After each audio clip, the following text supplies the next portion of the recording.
Deputy Governor Dr. Nyakachukwu Ibezima Kpogo binyere mbidi na Anambra State ka sonye sie ike na mmemme na Idebe Anambra State ka ọ dị ọcha. Deputy Governor kpọrọ okwu anụnwa n'oge emerubere mmemme akpọrọ All Anambra Community Plastic Recovery Challenge n'Awka bụ nke ejikwa danyekwu na World Environmental Day nke afọ anyị nọ n'ime ya. Emmanuel Okonkwo pụtara ya Awka. Ya bụ All Anambra Communities Plastic Recovery Challenge bụ amụma gọọmenti a wepụtara iji wee hụ na enwere gburugburu dị ọcha na steeti a.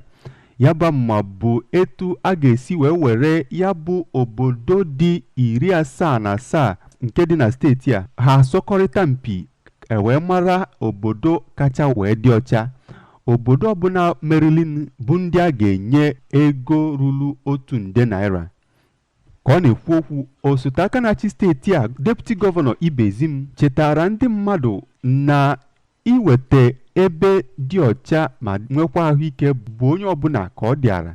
Ya bụ Deputy Governor dịka ọ na-enwe mwute na ka ọ dị ugbu a na ọtụtụ ndị ka na-etinye atịtị n'ọwara mmiri ma na-arụkwa ụlọ n'ọwara mmiri, gwara ndị mmadụ ka ha mere gburugburu ha ebere n'ihi na ọ bụ ọtụtụ ihe ndị a na-eweta mbuze na ihe ndị ọzọ adịghị mma.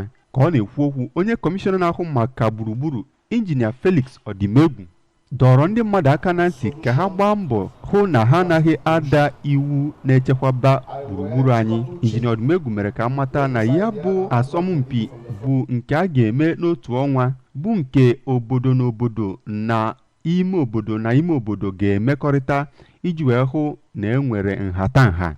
Ka ọ na-ekwu okwu onye National President nke Asatọ Barrister Titus Akpudo yọrọ ministri na-ahụ maka gburugburu na steeti a ka ahụ na ha were ozi a baa n'ime obodo ha na ndị isi obodo ejikọ aka ọnụ iji hụ na emere ya bụ ihe ka ọ gaa nke ọma.